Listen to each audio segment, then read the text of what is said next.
Hey everyone, welcome back. Today, I've got an absolutely jaw-dropping story for you. 20 hours from Singapore to O'Hare International with a stopover in Taipei.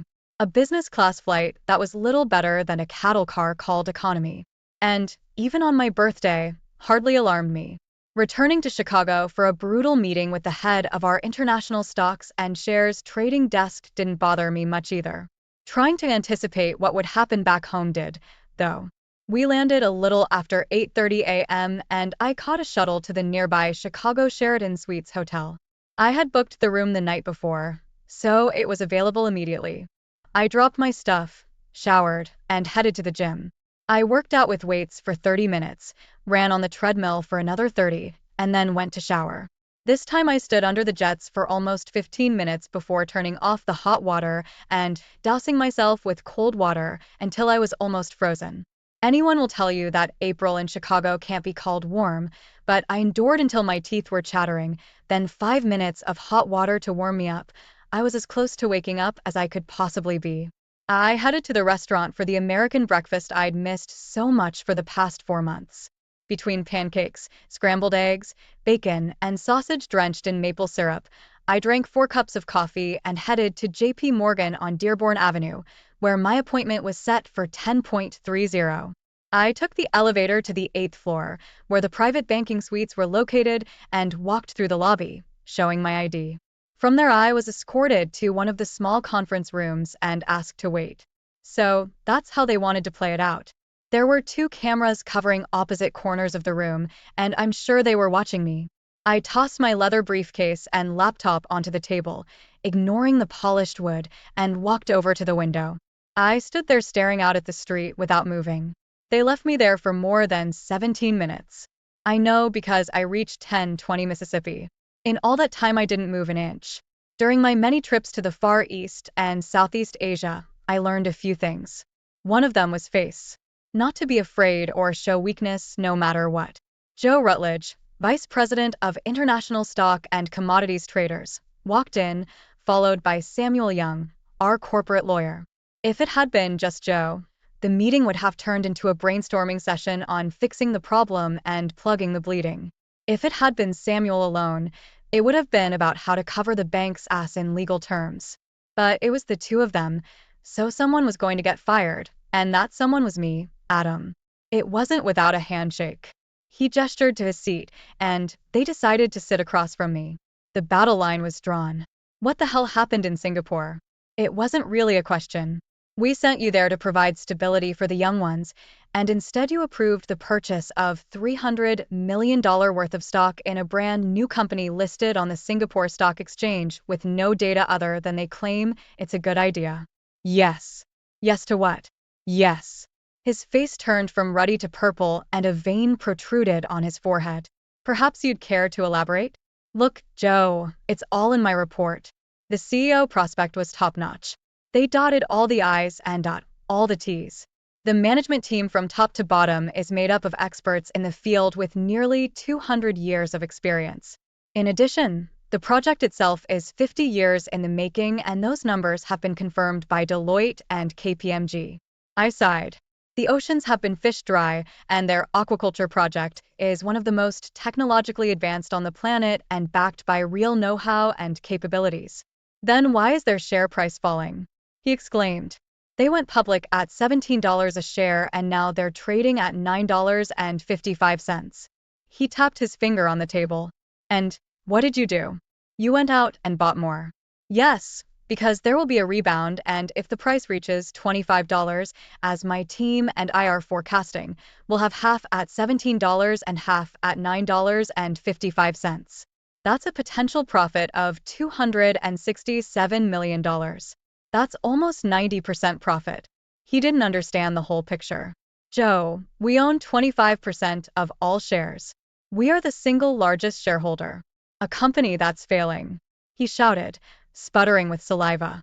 That's because the Chinese and, to a lesser extent, the Thais and Vietnamese are short-selling to either sink the company because it's in direct competition with their own fisheries and threatens their near monopolies in Southeast Asia, or to buy it for next to nothing and expand their position in the international fish trade.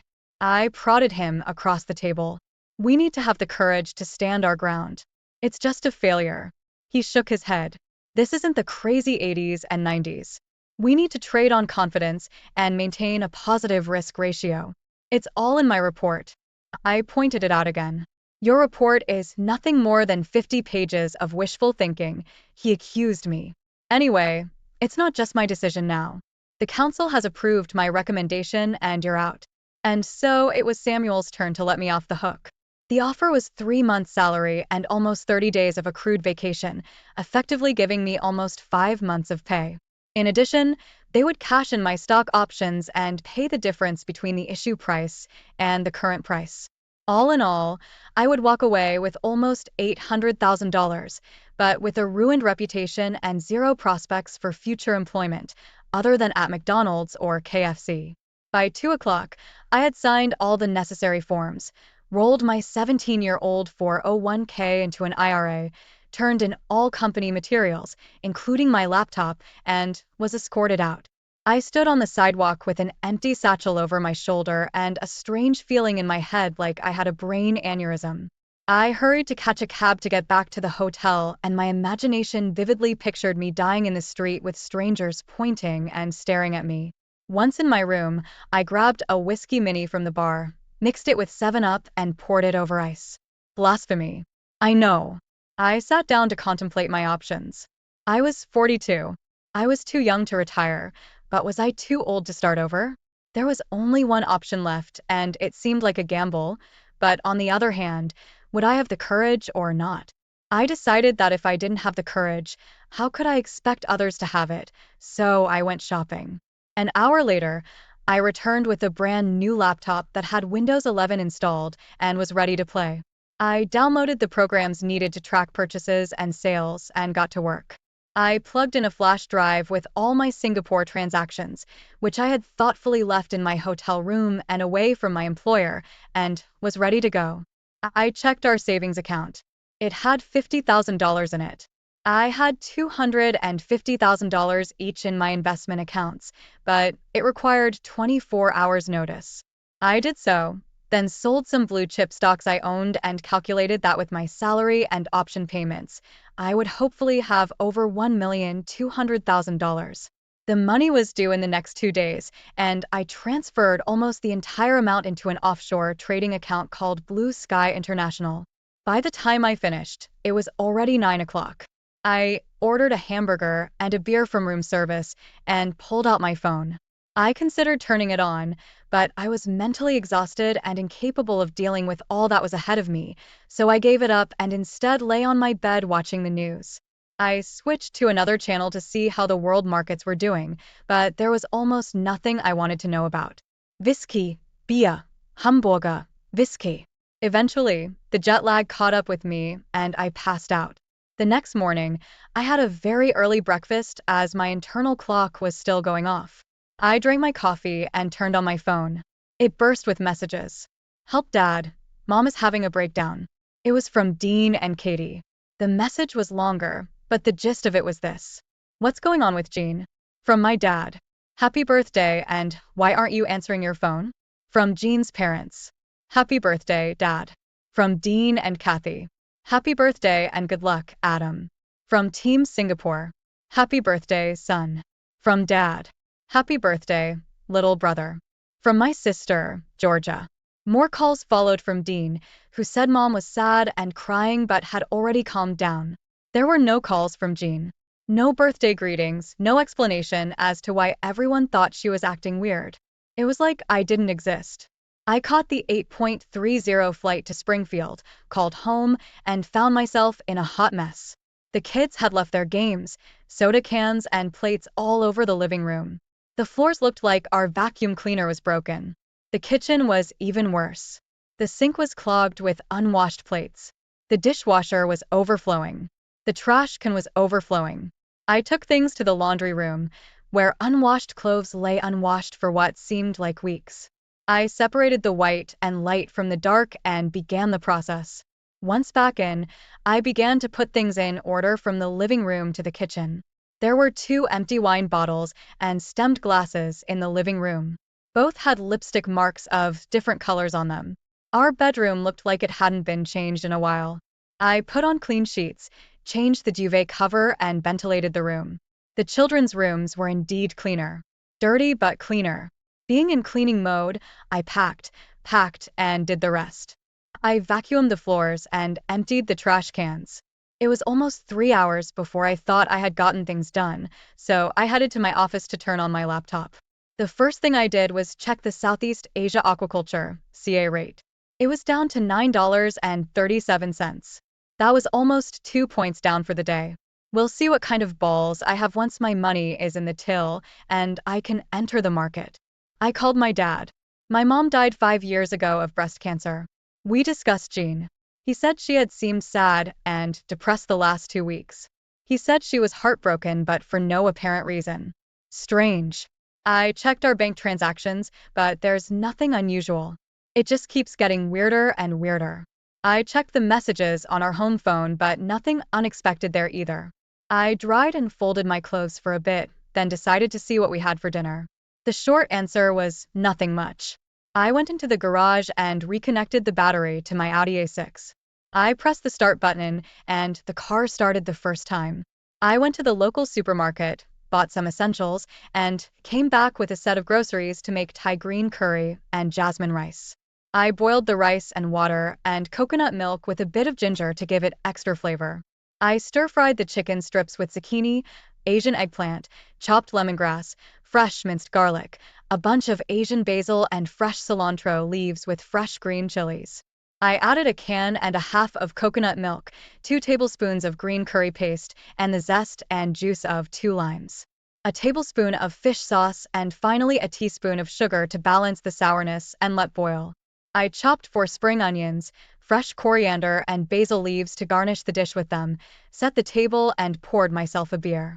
I was halfway there when Jean's car pulled up in the driveway, and the kids, spotting my car in the driveway, ran into the house screaming that Daddy was home. I hugged them both at the same time and kissed them over and over. I told them how much I missed them, even though we Skype a lot. Tears came to my eyes and Katie sobbed in my arms, clinging tightly to me, her whole body shaking. Dean was a little more subdued, as befitted his almost man status. We stayed like that for a long time. When I looked up, I saw that Jean was looking at us. At me. There was a strange, almost wistful expression in her eyes, and a couple of tears rolled down her cheek. She waited until I stood up, cradling our children in her arms, and pulled me close and kissed me gently on the lips. Welcome home, Adam. There wasn't much enthusiasm in her words, and her body language indicated some sadness or discomfort. Her eyes didn't linger on me for very long. That smells nice, she sniffed. What is it? It's Thai green curry, exclaimed I. Dean and Katie looked at me incomprehensibly. I don't know what it is, Dad, but it smells really good. Dean smiled and hugged me again to the nods and kisses of Kathy, who had her arms around my neck with her legs off the ground. You two go clean up and get ready for dinner, ordered Jean. Hurry up. You'll have plenty of time with your father afterward. She came in and gave me a gentle hug and a kiss on the cheek. You look exhausted, Adam. She visually assessed my condition. How come you're back so soon? I thought you were going to be there for another 8 weeks. Turns out the bosses didn't like some of my initiatives, I admitted. I just got fired, she blushed. Then her mouth opened and closed like a fish out of water. Well, it's... She fumbled for a word. Unfortunately, she managed to mutter. We'll see. How? We'll figure something out. But what about you? I stared at this almost stranger standing in front of me. I'd been married for 15 years, and she acted more like an acquaintance than my wife. Are you okay? I thought her eyes clouded over, but she blinked and squared her shoulders. It's work. She tried to smile, but it didn't quite work. The market's down. That wasn't what I'd heard. There are changes going on at MRE. There's a lot of pressure on everyone. She spread her arms out to the sides to show how huge. At this point, the kids washed up, came down the stairs, and rushed back to me. We'll talk later. She turned toward the kitchen. We gathered for a meal. I served and arranged each plate, then poured Jean and me a cool California White. Dean insisted on a can of Mountain Dew, and Kathy asked for water. We sat down at the table and ate dinner as a family for the first time in 4 months. I told the kids stories about Singapore, about the lifestyle, and some of the activities I was involved in. They were almost exclusively part of team building exercises and included dragon boat races, indoor golf, ninja tag, and combat archery. It was all a lot of fun. After emptying their plates, Dean and Kathy disappeared together and returned, smiling, holding a wrapped present. Happy birthday, Dad. Jean's hands flew to her mouth. I kissed my children to the sounds of, oh my God, emitted by Jean. I'm so sorry, Adam. I totally forgot. I was about to pounce on her and remind her that I had given her gold diamond earrings for her birthday. But instead, I focused on the kids. I opened my present. It was a Brothers in Arms set. I loved that show and had always said I wanted to have a CD collection. I kissed them again. Their wide smiles matched mine from the pleasure of giving and receiving. I'll bring you a present tomorrow, Adam. Jean was embarrassed and remorseful. I waved him away. You don't have to, I said magnanimously. Being home with my family is all the present I need. Dean and Katie threw themselves into my arms again with cries of, love you, Daddy. We sat at the table talking for an hour or more. But eventually, they had to go do their homework while Jean and I cleaned up the kitchen. What's going on with you, John? You're not the person I know. She jerked her hand sharply, as if to stop me. And then her shoulders slumped. I don't know, Adam. I guess I'm depressed. You've always traveled so much and for weeks at a time. Last time it was too long. She looked me in the eye. You're not here. We hardly live the same life. Tears streamed down her cheeks. I feel lost.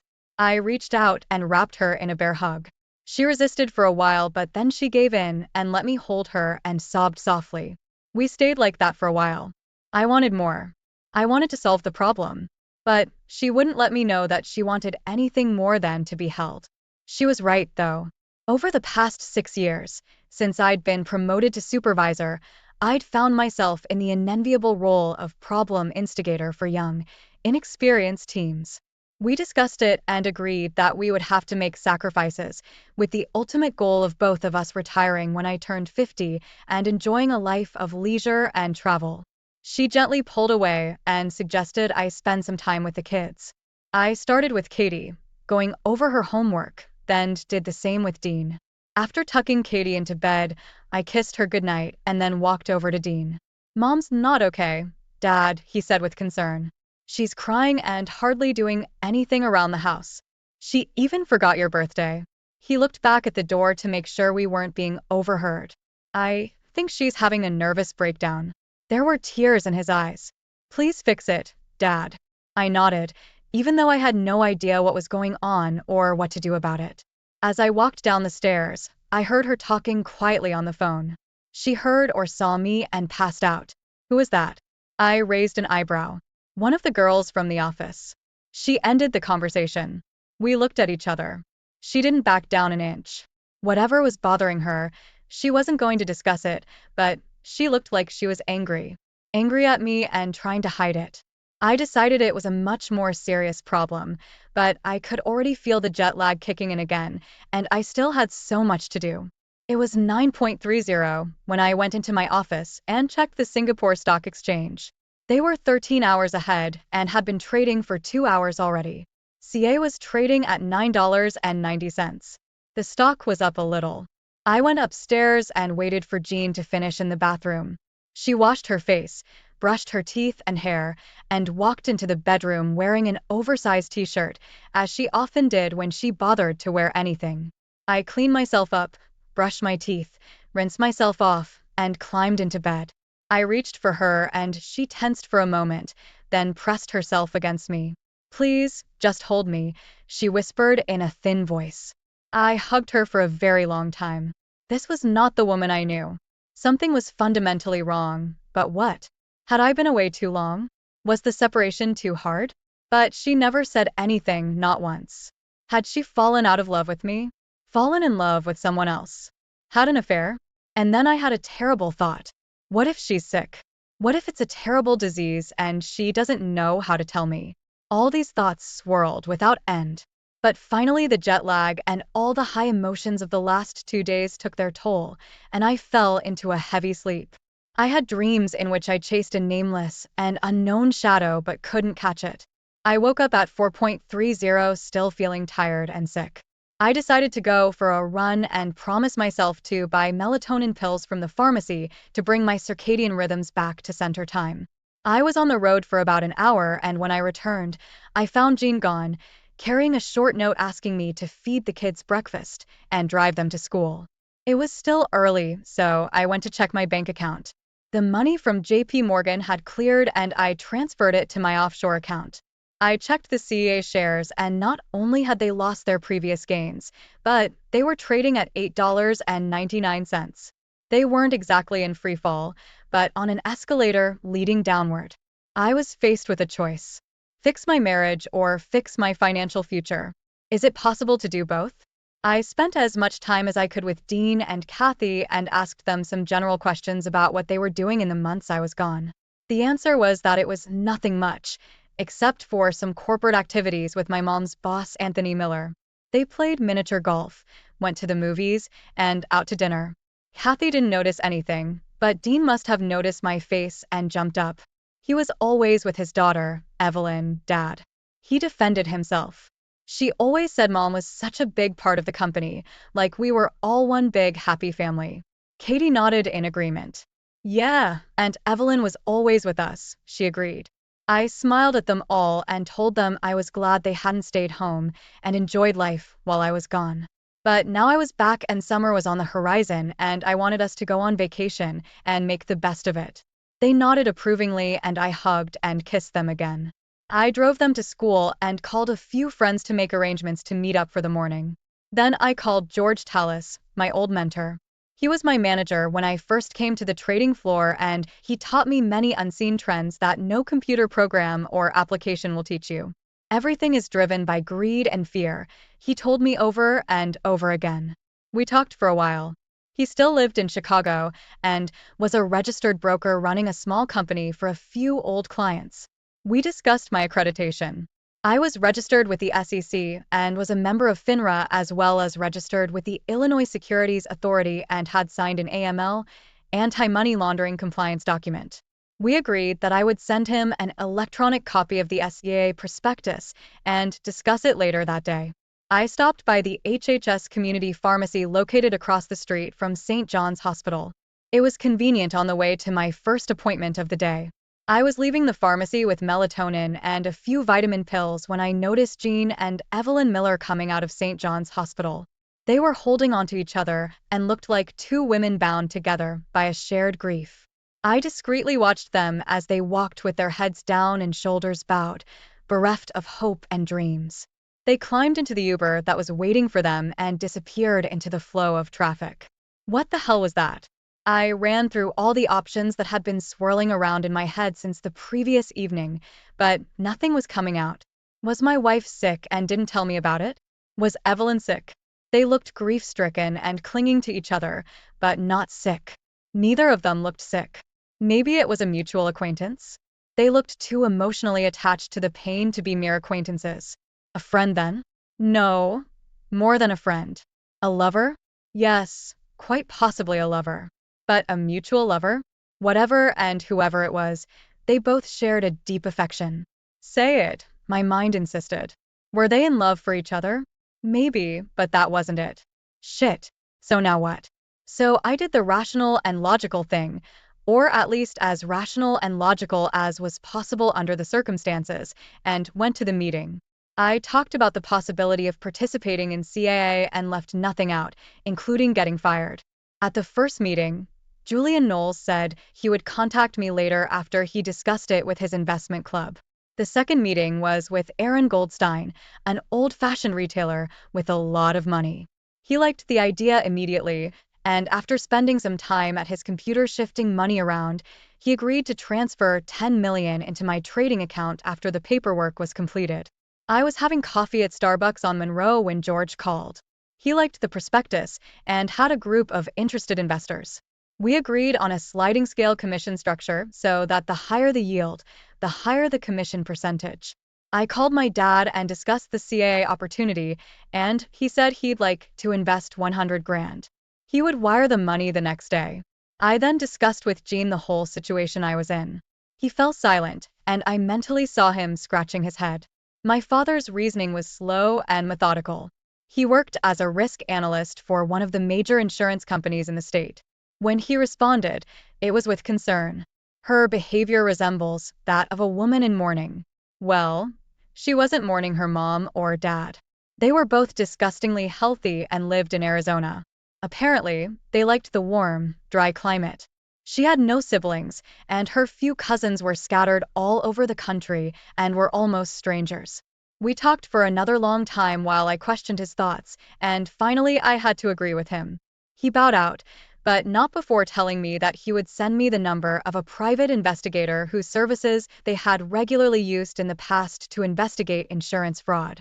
I went home, called my contacts in Singapore and Southeast Asia to get an update on sentiment in the country, and recreated the risk assessment profile for CAA. It turned out to be virtually the same as my report. The numbers were rational. The management team was sound. The project was in its infancy. But the decisive fact was that all members of the management team had put their own money into it. And that was the decisive fact. They weren't just in the game. They were betting their future on the success of the project. That strengthened my position. Everything was ready. All that was left was to wait a few hours for SSE to open, and I would start trading. While I waited, I called the number of a private investigator. His name was Clarence Williams, and I found his LinkedIn profile and a small website under the company name, Discrete Solutions. There were no pictures of him. When I called, he spoke with a slow southern accent, and I got the feeling he spoke that way on purpose because his mind was like a steel trap and his questions were sharp and insightful. He asked for an advance of $5,000 and said that since my father had referred so many cases to him in the old days, he would start the next day. When everything was ready, I began to drink coffee, waiting for the time to pass. My nervous energy had peaked. Dean and Kathy came home late from sports practice, and I spent as much time with them as I could, but explained that I had important business to attend to. John arrived looking tired but more determined than the previous evening. I bought Chinese food on the way home, she announced, walking into my office and kissing me on the cheek. Are you working? Hi, Jean. No affectionate words came from her, so I didn't respond either, just like when I was a kid. I wish we could eat as a family, but I have to work tonight from about 7. Okay, that's fine, I guess, she said uncertainly. I have a present for your birthday. She held out a small gift-wrapped package. The small card read, Happy birthday, Adam. Love, John. I'd sent more personalized cards to third cousins and siblings. Inside was a bottle of Hugo Boss aftershave. I thanked her, and she leaned over to kiss my dry lips. I could very well have been a third cousin. We ate as a family. Dean and Kathy talked about how their day had gone. John didn't say much. We discussed some of the changes that had occurred during my absence. Dean complained that the old skate park was closed, and there was less and less for teenagers to do in town. Then Kathy said she thought it was a good thing that Mr. Miller, Mom's boss, had converted the house into a shelter for abused teens. I turned to Jean with a raised eyebrow. Well, yeah, I may have mentioned that, she admitted. Tony wants to set up a conservation project, and this is his way of doing it. She was very superficial in her details, and I sensed she was holding back a lot. I'm surprised. I didn't know Miller was into that kind of thing. I really was surprised. I thought he was from the country club. His wife Lynn started doing it while she was still alive, and he continued after she died. She informed me somewhat smugly, or was it something else I couldn't understand? He often used empty houses he owned for it, but now he wants to convert one of them into a permanent establishment. Why? Why not? She almost pounced on me. It's a great cause and much needed. It doesn't seem like the city or the state does much. A lot of these teenagers end up on the street, she wanted to say, but stopped when she heard young ears perk up at the table. I threw a glance at Dean and Kathy, nodding my head toward the door, and they withdrew to give Dean and I a chance to have an adult conversation. Why now? That's what I meant. I looked at her intently. There was something about it. Something she wasn't saying. Her face became impassive, and something flashed in her eyes. Now the opportunity has presented itself. She nodded, as if to confirm the rightness of her words. Ah, good. That certainly sounds like a great idea. Springfield sure could use it, said I, smiling at her. She smiled back as we both got up to clean up the rest of the food. I tried my best to keep a pleasant expression on my face and not frown. She had lied to me. Maybe not everything, but now she had a good reason, and this wasn't a possibility. Secondly, her body language suggested she knew a lot more, and it had something to do with the personal. I helped clean up, took out the trash, and told her I was going to work in my office. It was still an hour before trading opened in Singapore, and I sat down at my desk and thought about the situation. I thought about my marriage, trying to keep my sanity and not give away the deeply buried pain that threatened to consume me. I knew that if I gave up now, I wouldn't be able to do what needed to be done. And at the same time, I realized that if I held the pain back, it would likely get worse. I wondered how we'd gotten to this state. Before, Jean and I had been compatible in almost every way. We agreed on where to live, how to spend our money, how to spend our vacations, when to have children and how many. We had a good life. To be fair, the last few years had been difficult because of my traveling and being away. But usually we made plans before I returned. And after I returned, we invariably had a mini honeymoon. But not this time. I thought we were both on the same page, but it turned out we weren't. It made me angry. Singapore and South Asia were full of women looking for non-Asian men. Some for the experience. Some because most foreigners held lucrative positions and had more to offer than their local counterparts. Some simply saw it as a ticket to the West. I was hit on daily. In the office. On the subway. In open-air food markets, and especially in the many bars and clubs. Many of my coworkers dated local women. Some even put them in their apartments as de facto servants with privileges. Personally, I found this practice disgusting and exploitative. But no one cared about my opinion. The only reason I thought about it was that of the 10 times a week that I turned down a pretty woman, I did so because I was married. What's more, I was married to a woman I loved and who I thought loved me back. But her behavior and recent actions made me wonder if that was really the case. I looked back to consider if there were any warning signs leading up to this. But other than a near breakdown in communication over the past few weeks, I couldn't identify anything. There was much to ponder, but right now I had to focus on the work at hand. When the Singapore market opened, CA was trading at $8.49. I cautiously and methodically walked inside. There were many sellers and very few buyers, and any large purchase could cause unrest. I had over $30 million to play with. My contacts and Georgia's contacts were top-notch. They trusted our expertise. God help us all. My first purchase was for $5 million from an unknown person. Then an avalanche of stocks hit the market as worried investors hoped to unload and salvage what they could. I was willing to bet it was my old company dumping shares at the urging of the head office. I kept buying at $5 million each, expecting the price to stabilize. But it was in free fall and kept falling despite my purchases. Someone was selling stock they didn't have in hopes of buying it back at the end of the day cheaper. The price continued to fall as panicked investors tried to get rid of their holdings in hopes of getting 25 cents or even 20 cents on the dollar. The price hit the $5.61 mark when I made my last purchase of $15 million. With our $30 million, we had purchased a little over 10% of the total number of shares listed. This meant that we could appoint someone to the board of directors since we owned a significant block of shares if we decided not to sell them but to hold on to them and make a profit. I called George, and we both drank whiskey over the phone. My choice was an 18-year-old J.P. Weiser's Canadian whiskey on the rocks. George, being an old and old-fashioned guy, poured himself a 10-year-old Bullite bourbon.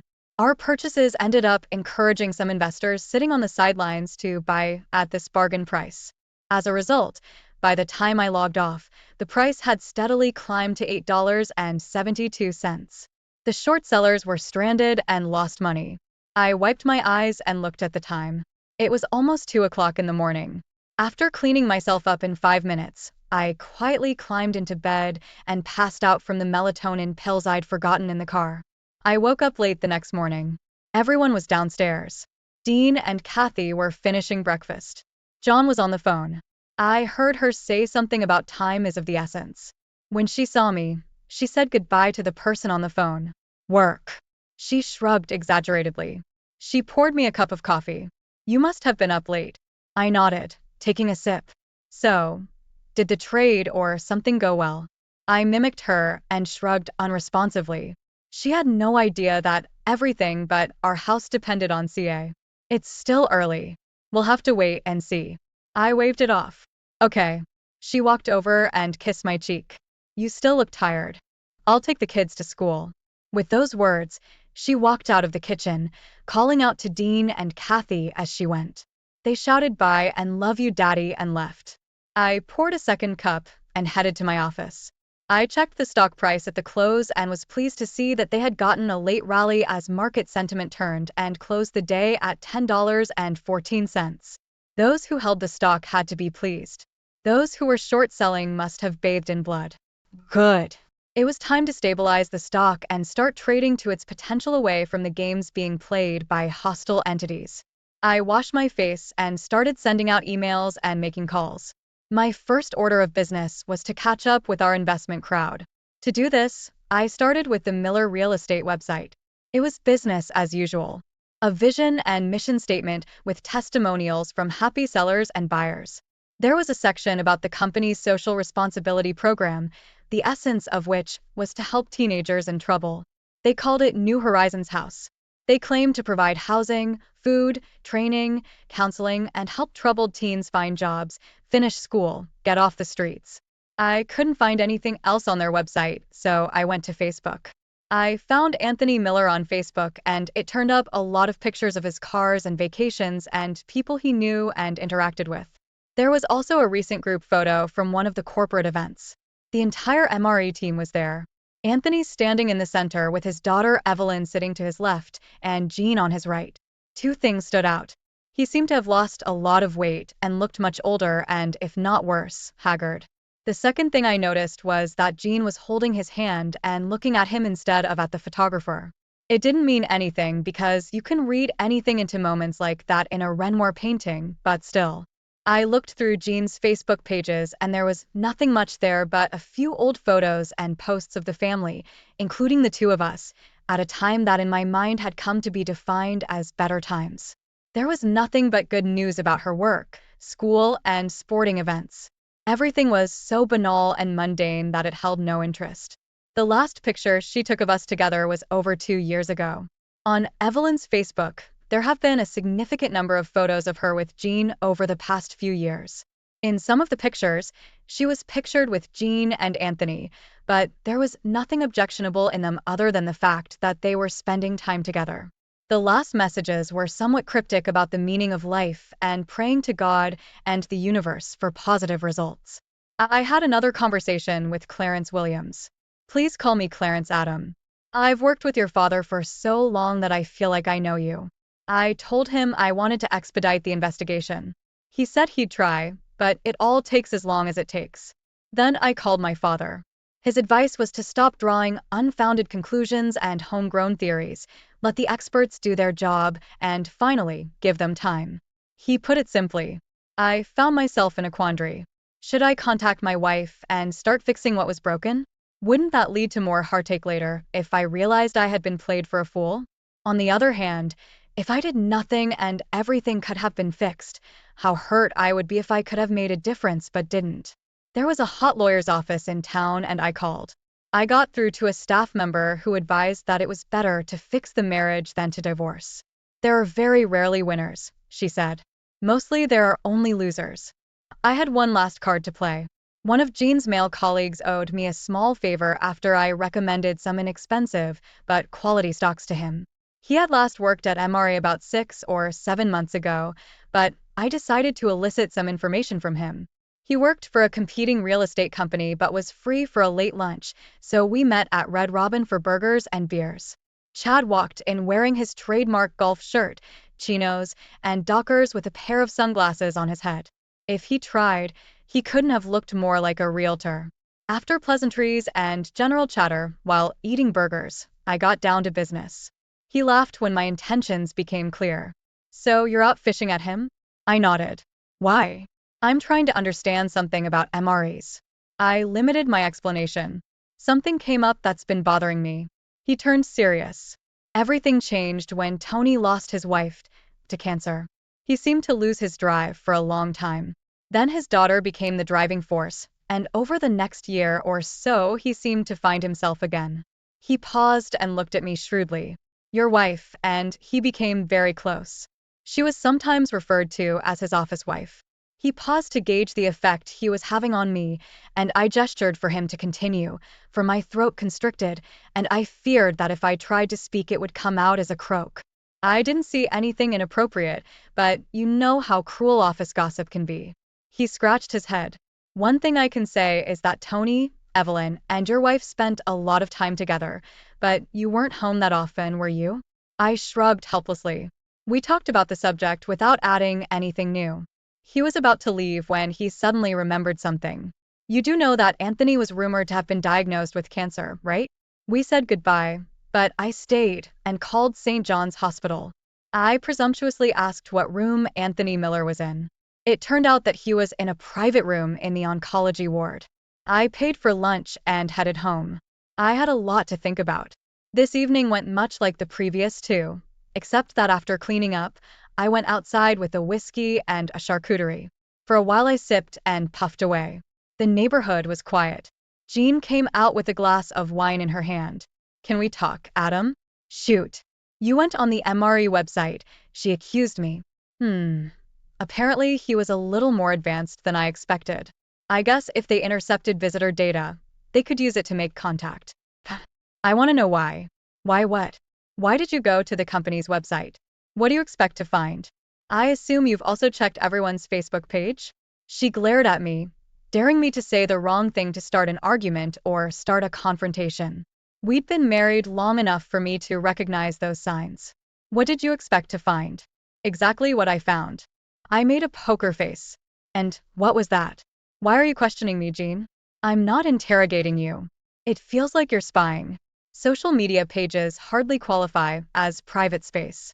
I laughed and she blushed. Evelyn said you also went on her Instagram, she accused. Really? Yeah, She took a deep breath and tried to pull herself together. Why are you acting like this? How? Like this right now? Why do you think that, Jean? I looked at her stone-faced and blew smoke in her direction, knowing how much she hated it.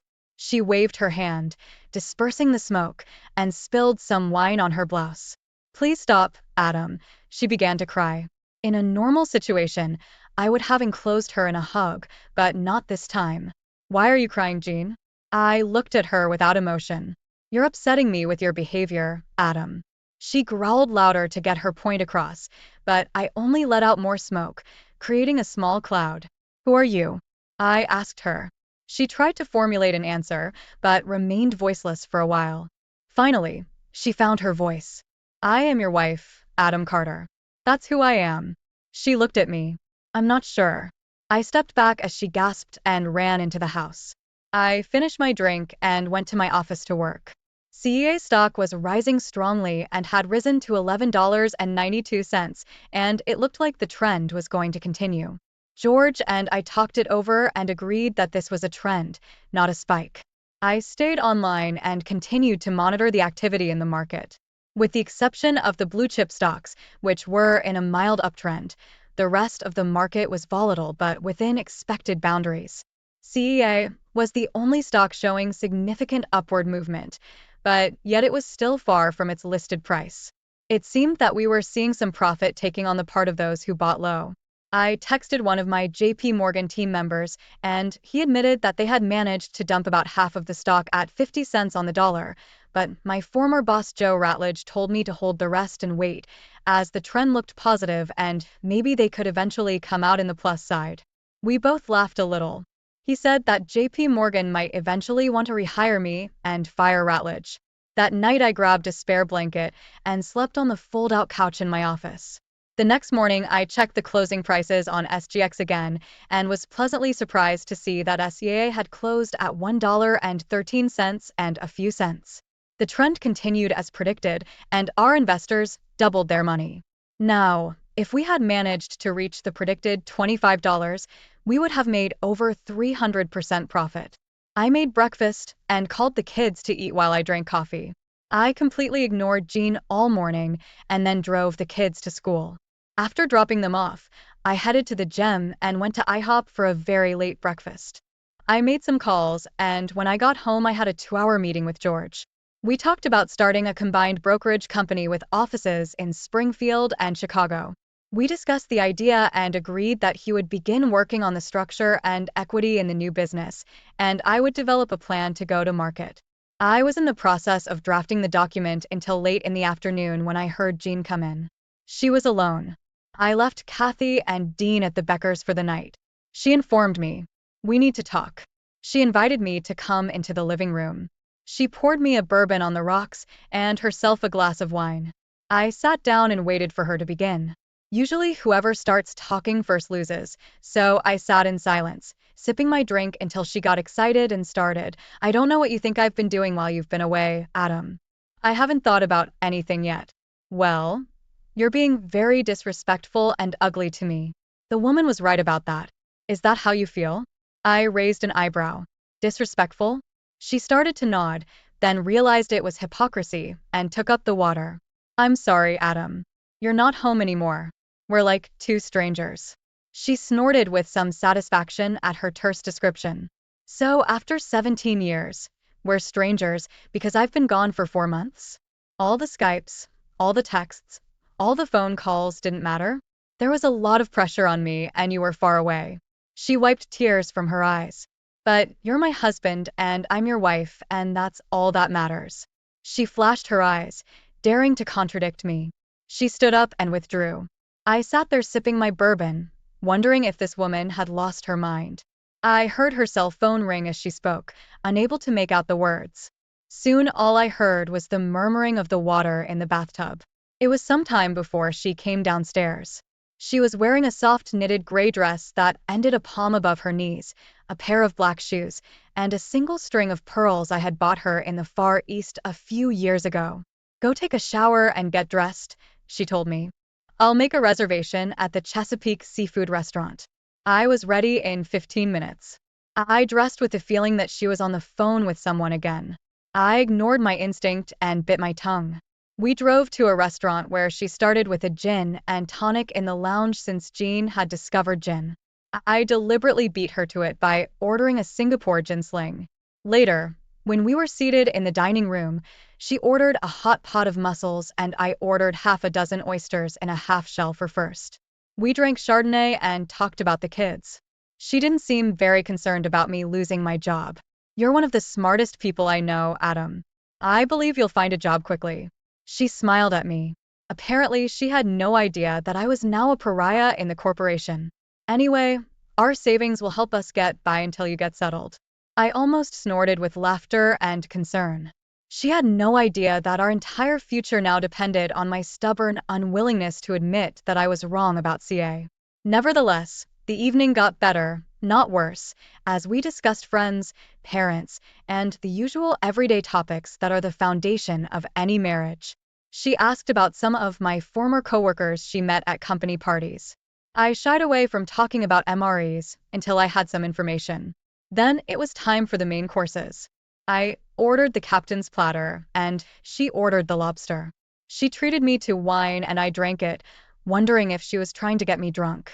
Because if she was, she had succeeded. The evening passed easily as we basked against each other. I have to say that if she was having an affair or cheating on me with someone, she did a great job of showing me how much she missed me. She caressed my hand, looked into my eyes, and was 100% attentive. We finished our meal and headed home. I woke up to the smell of coffee and bacon. I pulled on my sweatpants and went downstairs. She was making scrambled eggs and bacon and English muffins in the toaster. Apple juice was on the table, and coffee was boiling. We ate breakfast together, and she told me about what needed to be done around the house and in the backyard. After that, She got dressed and went to get Dean and Kathy. I was in the backyard getting ready to start a little cleaning up after the winter when I noticed my phone ringing. Answering the call, I hummed along to the radio. It was Clarence Williams. "Can you talk?" he asked, and my life turned to solid shit. We arranged a quick meeting at a coffee shop downtown. I left my work unfinished, cleaned myself up, and walked in. He was waiting and waved when he recognized me. He was nothing like I expected based on TV shows and movies. He was a small, unassuming man. He was no more than 5'7" or 8. Thin, gray-haired, and balding. He wasn't very swarthy, but he wasn't one of those light-skinned black men either. He was wearing dark pants, a shirt, and an old sports jacket. Even his shoes looked like they were bought at Walmart. All in all, he was a nobody. He probably drove a Toyota. However, his high-end cell phone didn't match his outward image, and I inwardly smiled. He had clearly cultivated that image of an unremarkable lowlife. We shook hands, and his firm grip further confirmed my impression of who he really was, as opposed to the image he was cultivating. He cut to the chase without further preamble. "Let's not beat around the bush, Mr. Carter. We didn't catch your wife at the hotel or in any secret meetings." He held up a hand to prevent me from intervening. "But we have ample corroborating evidence that she's been having an affair with her boss Anthony Miller for at least 2 years. That seems to be an open secret in the office. Of course, his daughter Evelyn knows about it and not only condones it, but facilitates it in every way possible. They met regularly during the week, and it seems that when you weren't home, she would often leave the children with friends and move in with him herself for the weekend. He was hard and relentless, trying to lay it all out before I exploded, or whatever it was I was going to do." His voice began to lose volume as my pulse quickened and drummed in my ears. My hands clutched at the table like I was having a heart attack. It's one thing to think your wife is having fun with another man, and quite another when it's confirmed by a near stranger. Clarence kept talking, but I could barely hear anything. I was still burning inside and struggling to pull myself together. Besides, Mr. Miller has been diagnosed with a very aggressive pancreatic cancer, and he only has a few months to live. What? I tried to realize, what was that? I said that Miller has been diagnosed with metastatic pancreatic cancer. He's now undergoing therapy for the second time, but it doesn't seem to be working. This confirmed what Chad had said and what I had discovered, but I didn't know that the cancer was incurable and inevitable. I finally understood Jean's behavior. Her state of mind. Everything said she was in pain because she was mourning the man she loved. She was trying to come to terms with his impending demise. I told Clarence about Jean's behavior and how I thought it all connected, not because he was my friend. Not because he was my confidant, but because he was here in front of me, and I just needed someone to talk to. My initial impression of Clarence's hidden depths was confirmed by his next words. Many cheaters try to minimize their actions by saying it was just sex or that it meant nothing, but that's nonsense, Mr. Carter. He took a sip of his almost cold coffee and made a grimace, then looked at me again. Cheaters don't just do it. They're invested in each other and in the relationship. He frowned, as if fishing the words out of his memory. Women need to feel loved. No one has a long-term relationship because of sex. They may start out that way, but after a while, feelings emerge. Love, and it's usually justified by the claim that you can love more than one person. He looked up, assessing the effect his words had on me. Cheaters don't spend all their time having sex, Mr. Carter. They go to restaurants and movies. They go for walks and share experiences. They discuss movies, books, politics, and ideas. They develop a personal language as spouses. They share their hopes and dreams and invariably lament that their illicit relationship is not their permanent relationship. He nodded his head as if agreeing with himself. They typically find faults in their spouse to appease their behavior and justify their cheating, and then discuss their spouse's real, perceived, or attributed faults with their other in an attempt to justify their immoral activities. I was shocked and devastated. I mean, I understood all of that, but honestly, it wouldn't have hurt as much to think that they were dating to engage in it. My wife was in a relationship with another man who gave her all the same things I did, but without the burdens of raising children, settling life scores, household chores, and all the rest. She gave him all of her attention. He gave her the good times without the daily drudgery that a normal marriage is saturated with, and nothing that would turn their time into the less exciting and more routine life that husbands and wives mostly share. We talked some more and then agreed to stop investigating for a while I considered my next steps. He left, and I was left to sit and ponder what my life now looked like. One thing I knew for sure: my marriage was over. And this delusional reasoning of staying together for the sake of the children was beyond me. As unpleasant as the thought of being separated from my children was, the reality was that 60% of children in the US live in separated or divorced families anyway. I guess mine would be no different. I sipped my rapidly cooling coffee. The pain coursing through my insides was real, and at the very least, it was going to take its toll on Jean and Miller. I did my best to muffle my emotions. These angry, hurt, anguished, and somewhat irrational thoughts wouldn't help me. I thought back to my work in the Far East, where I had encountered quite a few old-style executives. They tended to view business, and even life, in multi-generational terms. They also behaved much like the Southern Europeans. When two families went to war, there was and would be no reprieve until one of them was completely wiped out. Easier said than done. I wasn't the head of a triad or a godfather in the mafia. I was just an ordinary man living a fairly ordinary life. I didn't have any superpowers, nor did I have some omnipotent ally who owed me a great deal. The only thing that was certain was that I was in this case alone. I asked for more coffee to be brought in and pondered, wondering how I was going to get revenge on a dying man. As far as Jean was concerned, it was simple. Something she loved and treasured had been taken from her. In other words, everything she valued in life. Easier said than done, but a plan had already matured in my mind. But first things first. My real and immediate problem was Miller. I knew he'd made no promises of fidelity to me. He wasn't married to me, he was married to Jean. Yet he knew she was married and went after her anyway, thus disrespecting me, my marriage, and my children. Intelligence had to be done. My anger, fueled by pain, began to flare up again. All of my early psychological evaluations at work revealed, among other things, two traits that needed to be monitored and managed. First, I was risk-averse, which was certainly a double-edged sword to keep an eye on in a company characterized by a conservative approach to trading. And second, I was stubborn to the point of becoming intransigent as soon as I chose a position. And it was these two traits that were driving me now. I retaliated regardless of the consequences, and I would not back down until one side was defeated. Even if that side was me. The embryo of a plan began to form in my head. I called Clarence and, without going into detail, asked him to find as many troubled women as possible that the Millers had helped through their program. It wasn't a fully formed plan. It was mostly just another fishing trip, but I was catching big fish.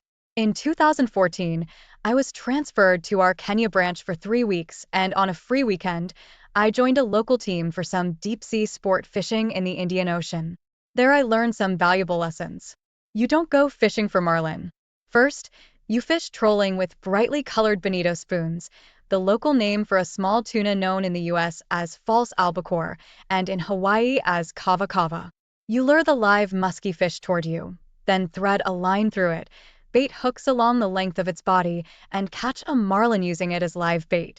On that trip, I was both successful and saddened to see a marlin fighting for its life, and vowed that it would be my only attempt at big game fishing. But the lesson learned from catching the marlin gave me a plan. I drove home, doing breathing exercises until I came to my senses and could pretend I was in the same mood as before. She still wasn't home, and I went about the business I had left undone. Later, she came back with Dean and Kathy, and we fired up the grill and cooked steaks and corn on the cob with coleslaw and warmed baguettes. I spent the day as an active father and a dutiful and loving husband. I was two people living in one body, a warm and loving man on the outside and a cynical bastard on the inside. Cynical Adam decided that since her lover was dead and she feared I might put two and two together, she was trying to do damage control. I was clearly her backup plan. My time with Dean and Kathy was as real as my time with Jean, like a B-movie, but she genuinely believed it. Cynical Adam told me to keep that in mind after the divorce, when I was looking for women to hook up with. The next few days turned into a strange existence in which I was simultaneously living a lie and watching myself play my chosen role. I wondered if movie and television actors have similar experiences watching themselves on screen as a character. On a positive note, George and I sorted out the new trading organization, registered it in Singapore, and transferred the entire SEA portfolio there. But that wasn't the only good news. SEA was trading at $16.33 after the roller coaster ride to market and climbing upward. We had already more than doubled our investment, and as I had hoped, we're looking at a threefold return. Given how easily I had sunk into my psychopathic personality, I became paranoid, so I added some significant security measures that required a fingerprint and password, as well as encryption of all my files and emails.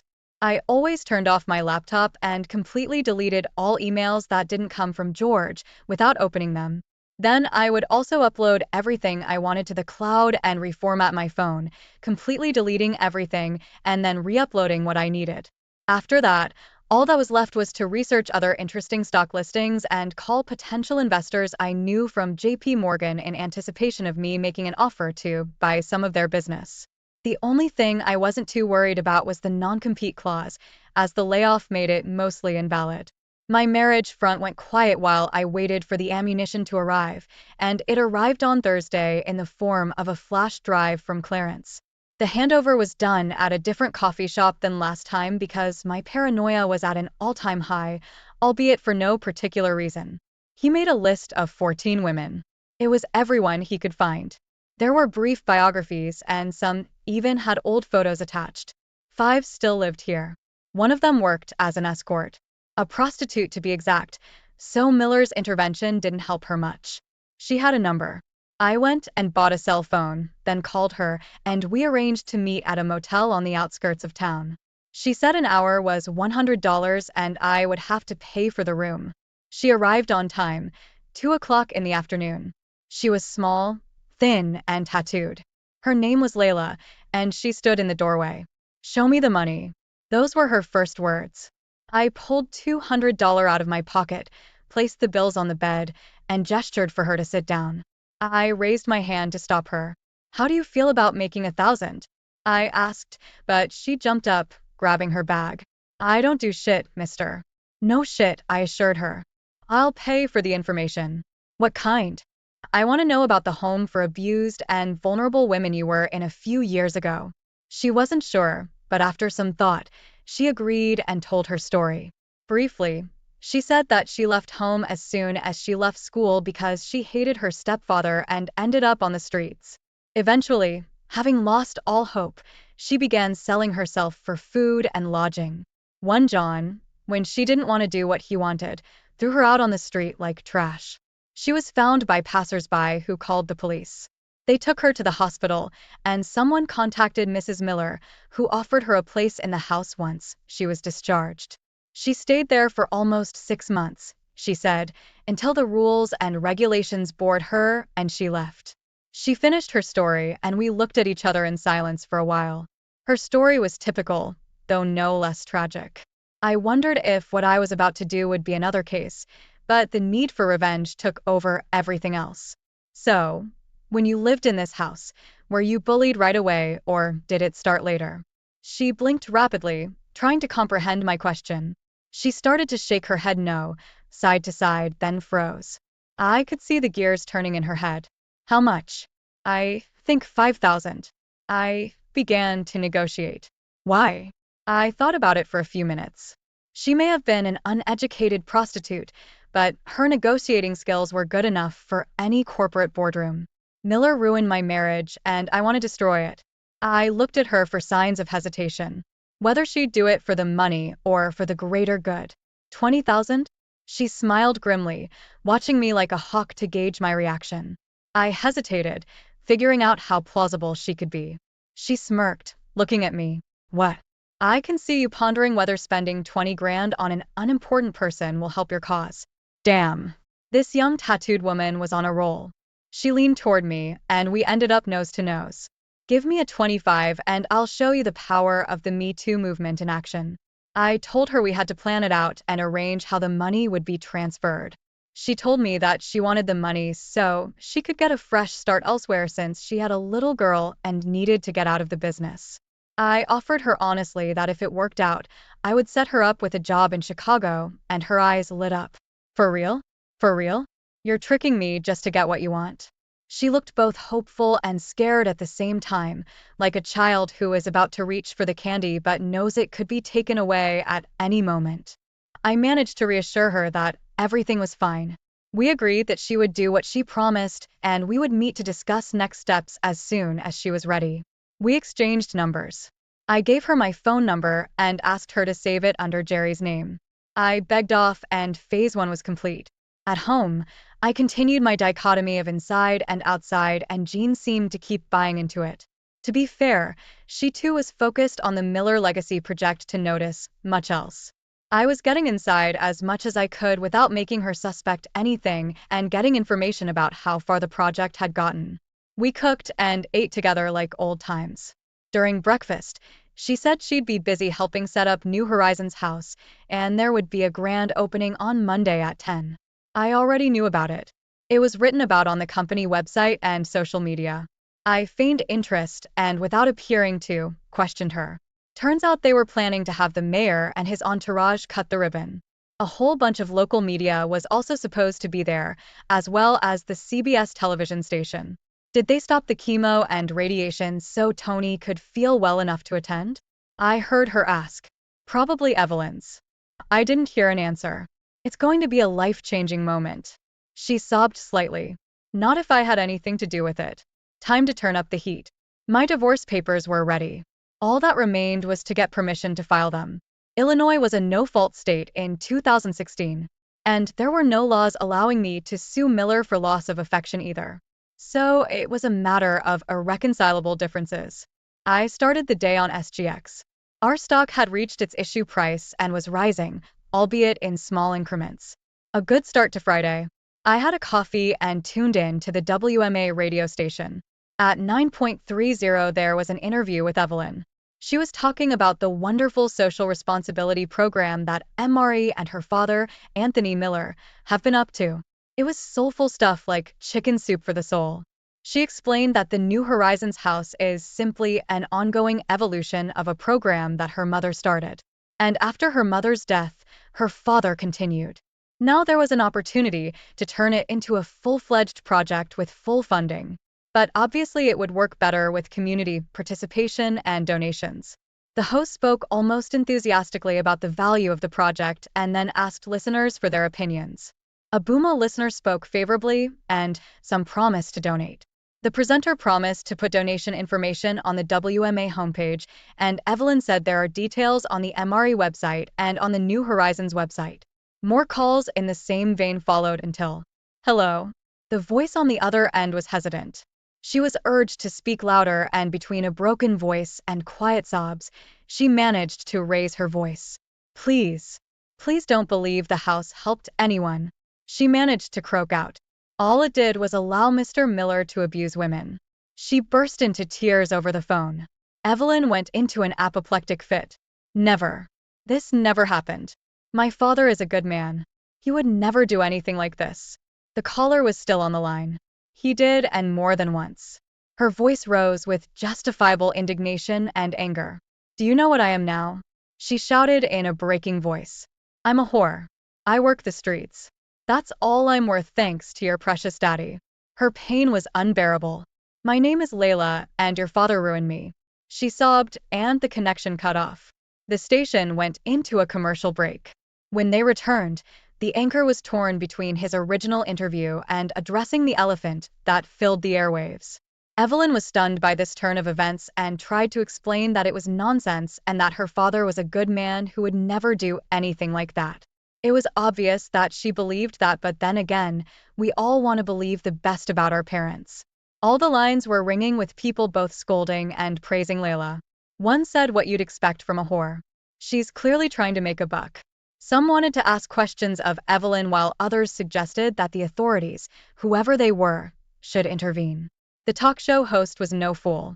It turned from a little low-interest story into an emotional maelstrom with listeners adding their opinions on what was real and what wasn't. The furor reached its climax when a well-modeled voice came on the air. "My name is Rita. I don't want to give my last name on the air." Her voice was shaky but determined. "But I left it with your producer, so I can be contacted." She took a shuddering breath. "Anthony Miller abused me too," and the remarks went off in different directions. A listener called in to WTX to discuss what was happening on WMA. In the next minute, the line was filled with pro and con voices on each side. A short time later, a woman called in. She spoke in a thin, frightened voice.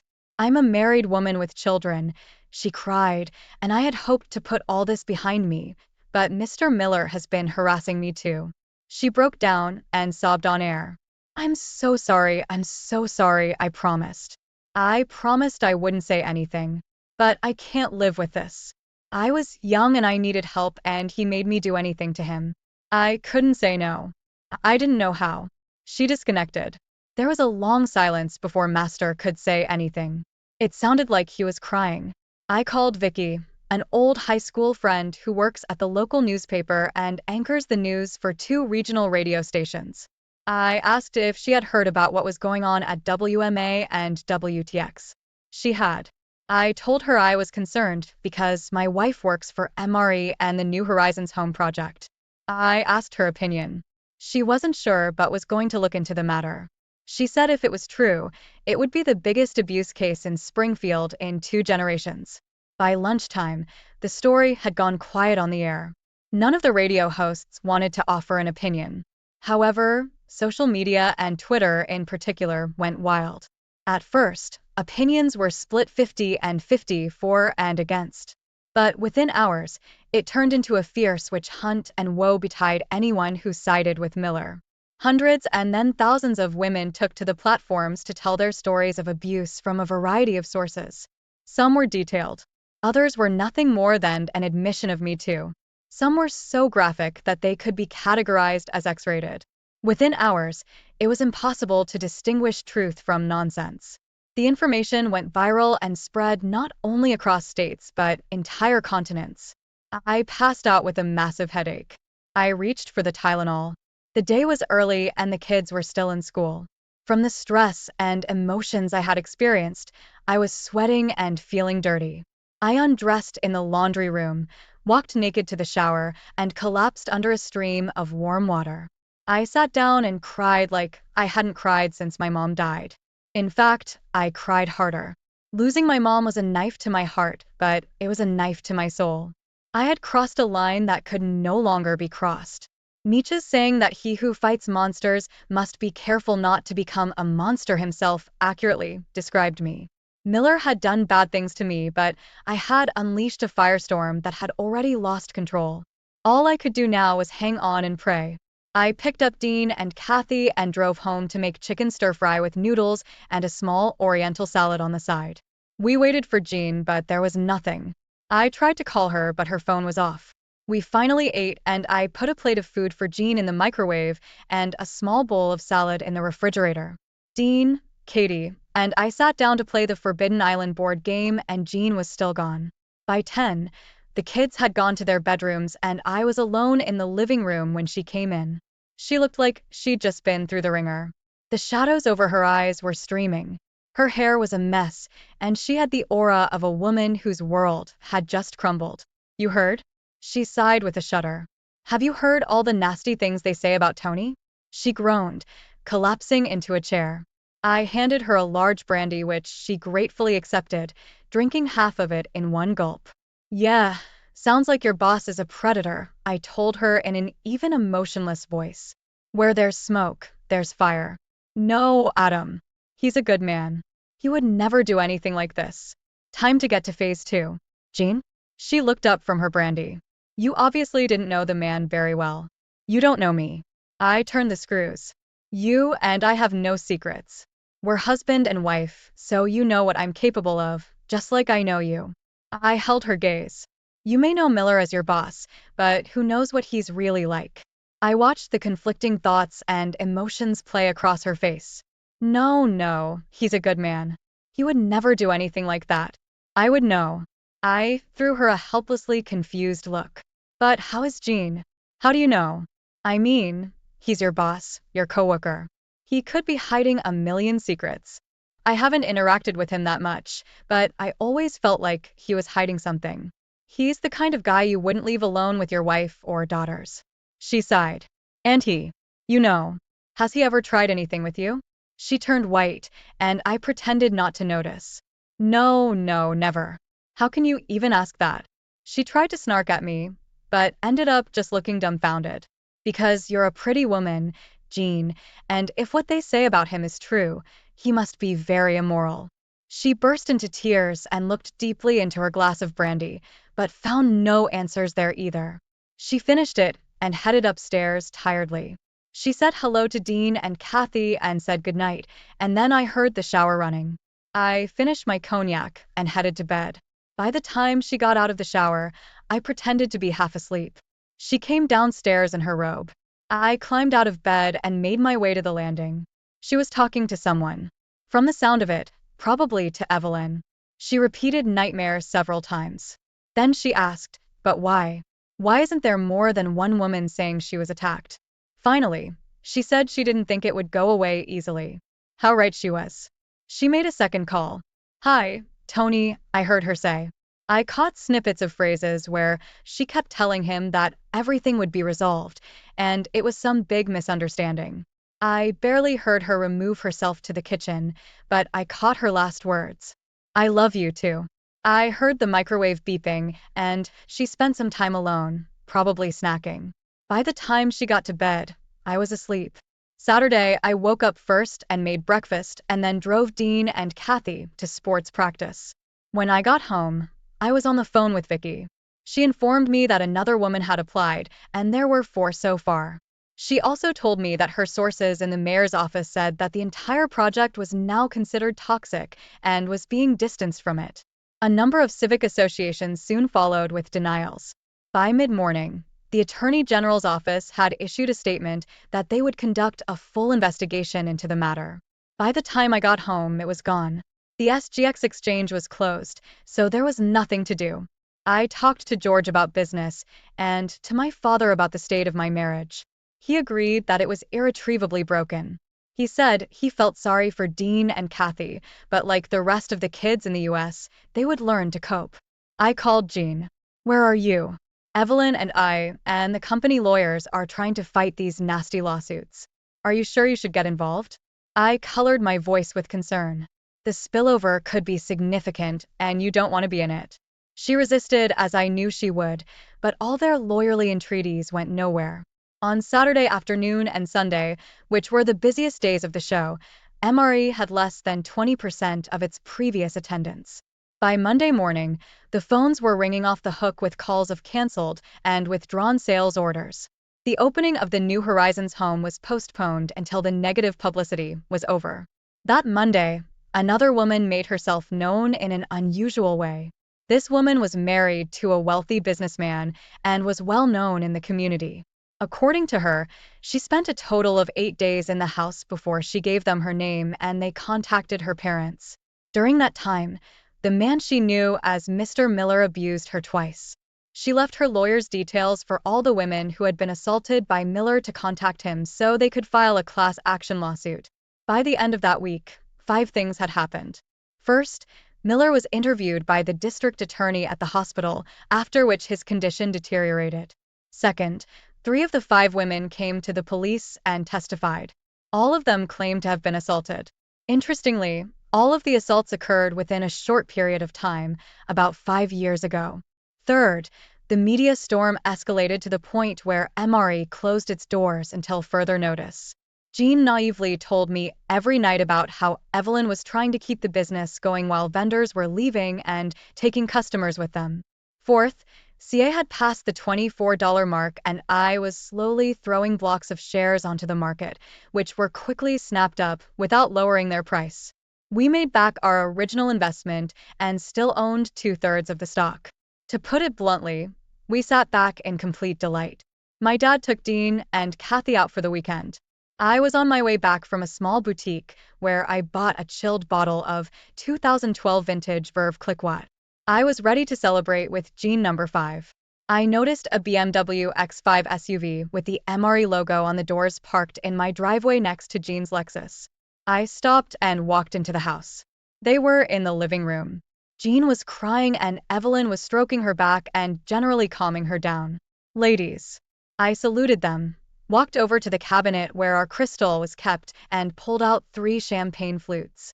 They stared at me dumbfounded with open mouths as I tore off the foil, twisted the wire to remove the cage, and popped the cork with opulence. Then I filled 3 flutes copiously and handed them each one. They were both in a sort of stupor, as if their brains were tilted, and accepted the proffered glasses. Salute. I raised my toast, drank half of mine, and burped. Then the shouting began. Jean, you're divorcing me? I thought we were a family. I noticed an open envelope with divorce papers lying on the coffee table. Evelyn, how could you, Adam? Don't you care about your wife? Don't you love her? Have a drink, Jean. We're celebrating the end of an era. I finished the rest of the champagne and reached for the bottle. Hello, Evelyn. First of all, I could and I did. Second, I stopped caring about her and stopped loving her when she became your father's whore. I knocked over my glass and saluted Evelyn. Let's drink to your father's legacy, Evelyn.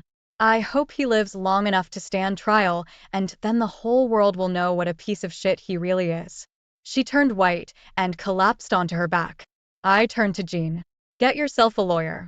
The kids will stay with my father until custody is established. Her eyes widened with fear. This was like nothing she'd ever seen me like before.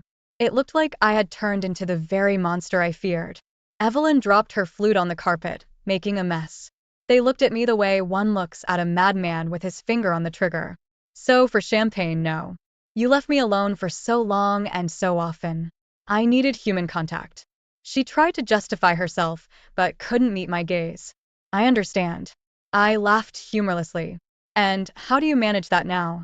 But then Evelyn came at me again. And how many women did you sleep with while you were away from home? You men all want your women to be angels when you're away from home, and you do whatever you want. Don't think all men act like the piece of shit who gave birth to you. Just because he was happy to do whatever he could, ruining young women and marriages, doesn't mean the rest of us stoop to his depravity. I stared at her, hoping she would try to object or even pounce on me. I leaned into her face. Your father is a molester, a criminal, a disgusting pig. He'll probably die before he goes to prison. But you, my whore wife, and the world will recognize him for what he is. His legacy project will never take off, and his money will be frozen by the courts against future lawsuits by his victims. MRE will file for bankruptcy and cease to exist, and you'll have to move far away and change your name. She trembled and cried at my verbal assault. I bet she wished she was a man to hit me. I wished she was a man too, so I could unleash the rage I'd so carefully contained for the past weeks. In fact, it seems to me, Evelyn, that you probably helped woo these girls the way Ghislaine Maxwell did Jeffrey Epstein. Her mouth worked wordlessly at the horror I was spouting. I think I need to contact the news media to let them know about you. She shook her head from side to side. Her eyes widened with fear and horror. No. Please, I didn't do this. It's all a lie. Some kind of mistake. I don't know what these women are trying to accomplish, but it's not true. My father is a good man. I turned to Jean. You have 2 hours to gather your clothes and leave. When I return, if you're still here, I'll call the press and make a statement. Moreover, I will invite them to interview you about your involvement in this horrible crime. Screw you, she spat at me. I have nothing to apologize for. Well, except for cheating and lying. I'll move out, but I'll hire a lawyer first thing, and then we'll see who gets what. Oh God, Jean found the strength. 2 hours, I promised her. I got out and headed for the car. but had only gone a few blocks down the road when all the unused adrenaline in my body caught up with me, and I gasped and shook. This went on for about 15 minutes before I got my body under control and was able to move on. For a while, I drove aimlessly around the city. Eventually, I pulled myself together and called my father. I told him about Jean's handing over the papers and reiterated that he should keep Dean and Kathy with him until further notice. And while he should allow Jean to visit them, under no circumstances should she be left alone with them to set them against me. We talked and I drove off before the car signaled that I was on standby. I found a gas station, got gas and headed home, marveling at how far from home I was, and by the time I got back, it was 10 o'clock. The house was like a mausoleum, filled with the ghosts of happy times. The silence was noisy in my ears, and I couldn't sleep. 2,500 years ago, Socrates had said that life, without exploration, is not worth living, and I lay in bed, trying hard not to explore myself or look too deeply into my psyche because of the furor I'd made for revenge. The only thing I knew for sure was that things had gone too far and there was no stopping it. I was afraid that what was happening on social media was one thing, but if it went to court, things could unravel or fall apart. Would I not find myself implicated? I felt the need to get Layla out of town to at least eliminate my direct connection to the issue. Having decided this, I managed to sink into a half slumber. Waking up the next morning, I felt almost as tired as the moment I climbed into bed. After my morning rituals, I headed downtown to get some breakfast. I called the kids. They were doing well, but Dean already suspected that all was not well at home. I promised I'd talk to him and Katie soon. Over a cup of coffee, I reached Layla on the landline. So, did I do as well as I promised? I admitted that I had. We talked and confirmed that she was flying to Chicago the next day. I had already transferred money from my offshore trading account to one of George's offshore accounts.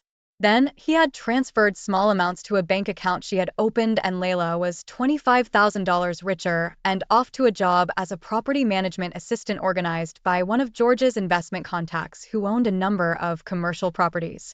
I was drinking my second cup of coffee when Vicky called. 3 women have sued Miller seeking damages, she informed me.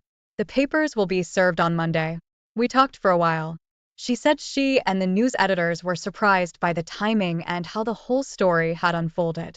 But she reasoned that it wasn't surprising in the current climate.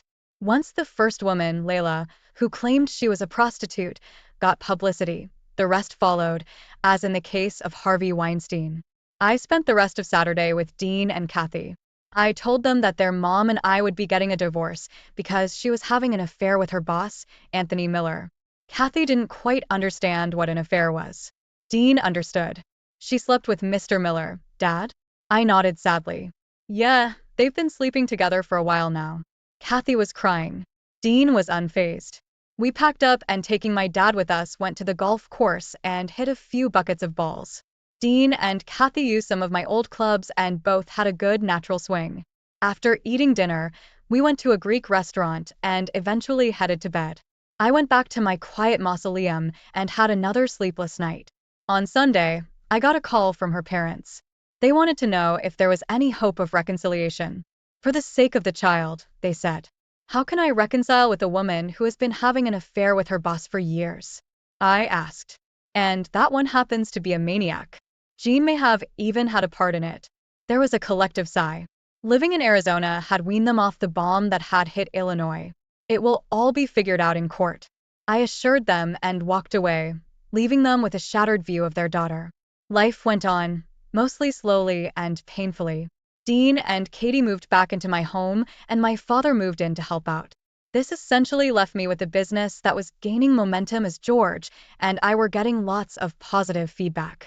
At the end of the second week, the hype around Miller had died down somewhat. Vicky informed me that a 4th woman had joined the class action lawsuit against Miller. But not Layla, I thought. That was odd. She was edgy enough and, it seemed to me, mercurial enough to get her piece of the pie. Oh, well, that was a mystery for another day. I had a meeting between Jean's lawyers and my lawyers about the division of property. I had set up investment accounts for Dean and Kathy's education out of our combined cash or near cash assets, so they couldn't be touched.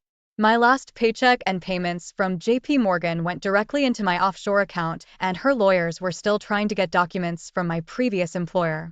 So while they suspected there was some sort of golden handshake going on, they had no idea how much, but it was only a matter of time before they subpoenaed the HR documents. I offered to pay her nothing as she had a job and was generally making a good living. She argued that there should have been at least $250,000 in cash and near assets. I assured them that they had been lost on in profitable stocks. Both Jean and her lawyer called bullshit, but I laughed. Take the deal, Jean, or I'll take your house payment down, and we'll fight over it until you run out of money for lawyers. I'll cripple you financially. Why are you being such an asshole? She looked at me. I deserve half of whatever is left of our marriage. Go to your second husband and ask him for money, Jean. It sounds like you had more of a marriage with him than you did with me. But you'd better hurry.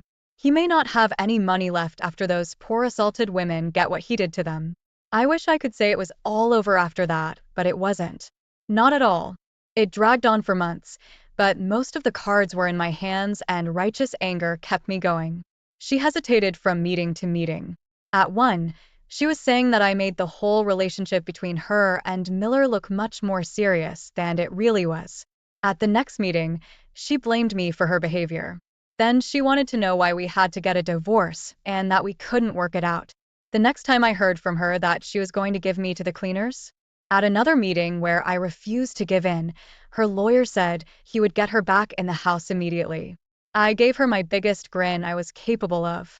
You better be careful around me, Jean, or I will go to every possible media outlet to expose your complicity in this. She lost her white and turned gray like a heart attack victim. Try it and see what happens to you next.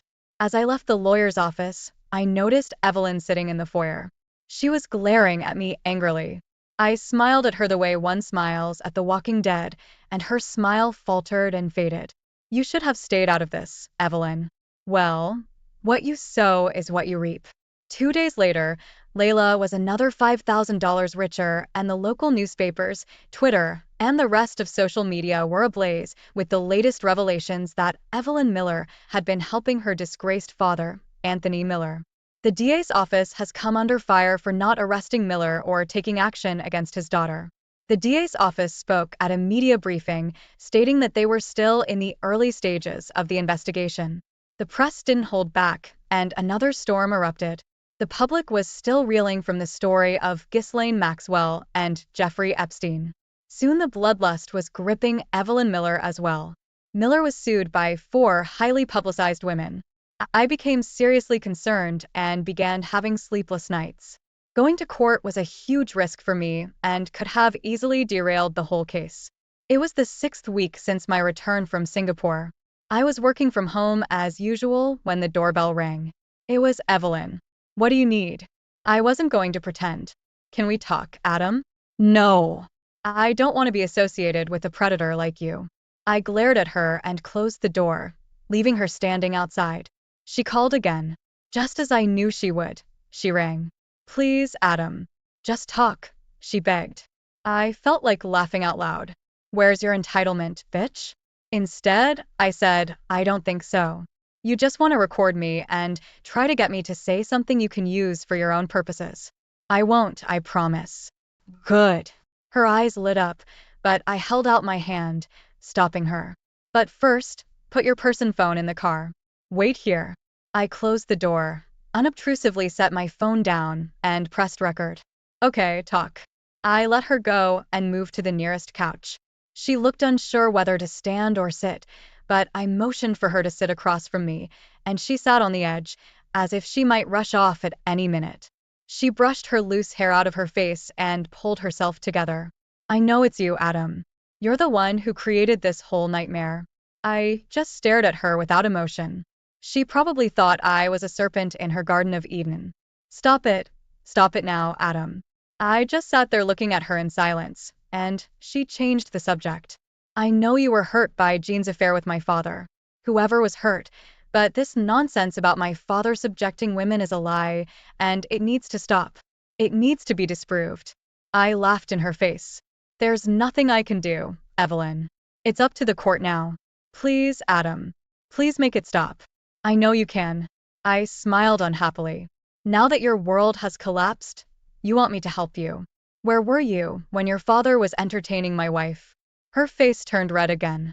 Oh, yes, you were helping, making sure she agreed to be your father's whore. We stared at each other in silence for a long time. I read her face as she picked and rejected arguments to change my mind. Finally, she said, when will you stop, Adam? When will you be satisfied? Her eyes grew cloudy, then tears rolled down her face, and she visibly snickered. This was no pretense. This was a woman defeated.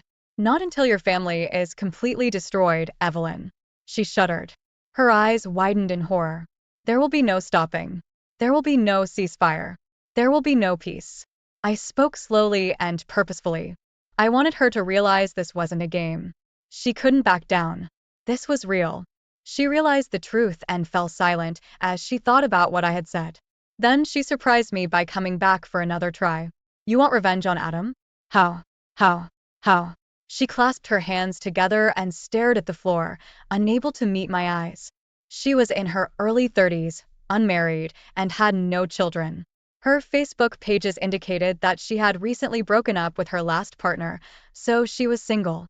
Staggering, she reached the door and on unsteady legs ran to her BMW. I watched her drive unevenly down the street. I had conflicting feelings of satisfaction at having caused her pain and letting her know that more would follow. At the same time, I felt disgusted at my ability to be so callous and so cruel to another person's feelings. It was still early, but I wanted a drink. And maybe more than one. I spent the rest of the week in and out of law offices. In between, I continued to work on getting new clients. There was a listing on the Hong Kong Stock Exchange for a small IT company that looked promising, and a listing on the Johannesburg Stock Exchange for a natural gas exploration company drilling in the Indian Ocean off the coast of South Africa and Mozambique. George and I were completing due diligence before presenting them to a group of investors. The four women's class action lawsuit against Miller was in full swing. The Millers, led by Evelyn and her attorneys, were trying to mitigate the situation and reach an out-of-court settlement. The district attorney could not make up his mind how to prosecute a man on his deathbed. So we all waited with bated breath. I heard the Millers had been cleaned out of almost every penny. All the real estate owned by the company was sold, and the women got over $2 million each. The amount was not disclosed, but it was huge. It was effectively the end of MRE. I needed one more thing to complete my revenge, so I went to the hospital and entered Miller's room, looking official and walking as if I belonged to him, and no one had challenged me. I was there to make sure he knew who had ruined him, his legacy, and his whole life. He lived for 2 more days. Evelyn had him cremated. There were only 5 people at the small gathering after the cremation. One of them was Jean. She wanted to take Dean and Kathy with her. I told her I would see her dead first. You would, wouldn't you? She looked at me with a mixture of fear and hatred, very similar to the one Evelyn had during our last meeting. I didn't realize you were so vindictive. You ruined him. It was you, wasn't it? She cried. And for what? Because he and I had a relationship. You went crazy and ruined so many lives. Tears rolled down her face. I laughed harshly. You're the one who planted the seeds, Jean. You? Why didn't you just tell me you wanted someone else? It would have hurt me, but it would have been honest. We could have gotten a divorce, and that would have been the end of it. But you chose to neglect me, and that was unacceptable. For a moment, she became thoughtful. I loved Tony, she admitted quietly. He gave me what I needed. When he was with me 100%. With you, I always felt like your job came first, and I came second. She rummaged through her purse, found a pack of tissues, and wiped her eyes. Then, when we had Dean and Katie, I wasn't even in second place. It was your job, the kids, and I got whatever was left. She looked me in the eye. I needed someone to put me first for a change. I could have walked away and left her with my happy memories, but I didn't. I pulled out my phone. Listen to this. Was it worth it? She heard me say. No, he wheezed. You ruined everything I spent a lifetime working for. I laughed harshly. It's your own fault, Miller. I screwed you up big time. How? How did you find out? What? How did you find out about me using them? There was a long silence while I tried to comprehend what I'd said, and then I started laughing and couldn't stop. I dropped my phone. Then I finally got my laughter under control. I didn't do it. I started laughing again. Oh, miracle. I didn't know, Miller. I thought I was making it all up. But now I realize why those four women pursued you the way they did. All it took was one little crack and then it all burst. Screw you, Carter. He wheezed, panting. Those women owed me. He tried to sit up to show he still had some bravado left. Jean collapsed to the floor and fell into catatonia. I walked away. She was no longer my problem. Epilogue. When MRE was getting rid of assets as fast as they could to free up cash, I bought the house they were converting into New Horizons house for next to nothing. It took some effort to get all the players together, but everything fell into place as if it was predetermined. As soon as the deal was signed and sealed, I took out ads in the local papers and went on the radio announcing that I had purchased New Horizons house and would turn it into a full-fledged shelter for abused women. It would be run by women only and men would have no part in its operations and daily affairs. I renamed it Joy Carter House in honor of my mother. Dad cried and kissed me. Dean and Kathy were impressed. The house was placed in trust. Dad and I and the four women who had sued Miller became trustees. They were all more than happy to be involved and contributed some of their newfound wealth to make the dream come true. The local and regional media called the Project Phoenix and showered me and the women with praise, although I tried to stay as far away from the spotlight as possible. Besides being a social responsibility initiative, it also helped me look good in front of a judge when it came to my divorce. Jean ended up getting primary custody. I would pay alimony until Dean and Katie turned 18, and Jean could stay in the house until then. But she would have to contribute 50% toward the mortgage payment, and alimony would be zero for her. At one meeting, when we were trying to divide who gets what, she claimed I hid the money. I told her to drop it or I would turn her life to shit, and oddly enough she did. She became very wary of me and I could see her carefully choosing her words so as not to upset me. I suppose that's what fear looked like. I told her that she would get a substantial income from the house when it sold, and that was the end of it. It took a while, but eventually we divorced. I bought a 3-bedroom condo so the kids could stay with me. I had them almost every weekend since Jean was back to selling houses and weekends were her busiest period, so it was good for me. I missed them from time to time as I started traveling regularly again, especially to the Far East. But overall, life wasn't too bad. I laughed at myself. Things were bad, but not that bad. Jean's relationship with Evelyn broke down immediately after I showed her the tape of my run-in with Miller. I also circulated an edited version of the tape of her father's voice confessing everything. It was actually another thing that took on a life of its own, independent of the original intent. Evelyn left a couple months later, and I never heard from or about her again. I met Layla in Chicago. Her real name was Leanne Roxton. She had cleaned herself up and was enjoying her work. Did you know? I asked her. It was like an open secret, she confirmed. No one admitted to the abuse directly. Everyone was afraid that if they were kicked out on the street, it would be worse. Why didn't you tell me about it too? I asked, wondering. She laughed and shook her head. I had no idea, she admitted. Well, for one thing, I wasn't abused or anything like that. I contacted a few women I know and asked them if they'd be willing to say they were abused and I'd give them $5,000. She glared at me, daring me to object to her mercantile actions. But I had no time to talk. The second woman with whom I was still in touch was Rita French. On the phone, she fell apart and disconnected from me. But when I called the radio station a few days later, when Miller's daughter went on the air, as you heard, the first one was Rita. Apparently, she decided she'd held on to him long enough. She sipped her soda. I didn't even have to pay her. I called her after the radio show, and she said she only vaguely remembered one of the others. But before she could even try to contact her, the Me Too campaign started organically.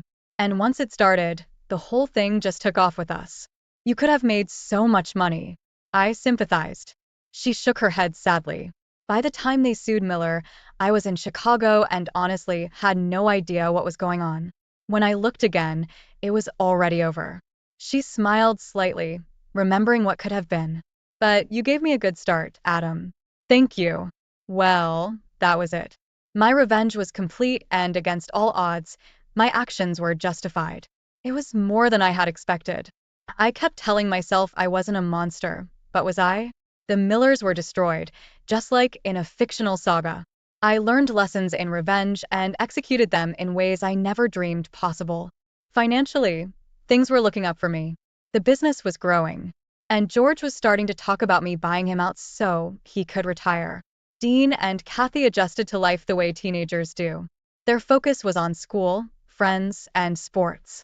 Mom and Dad had already moved into the background, becoming handy ATMs and chauffeurs. Life went on as usual. About 4 years after the divorce, Jean began dating an older man. For a while, they lived together. After a few years of living together, they were married. Dean and Kathy said he was a nice guy. I was single and had no fantasy, which meant I wasn't seriously dating anyone. I guess I still had trust issues. After a long time, at my father's insistence, I started seeing a trauma counselor and began the process of improving my attitude and life in general. But I still have a long way to go. The end. Thanks for watching. I hope you enjoyed it. So subscribe to my channel and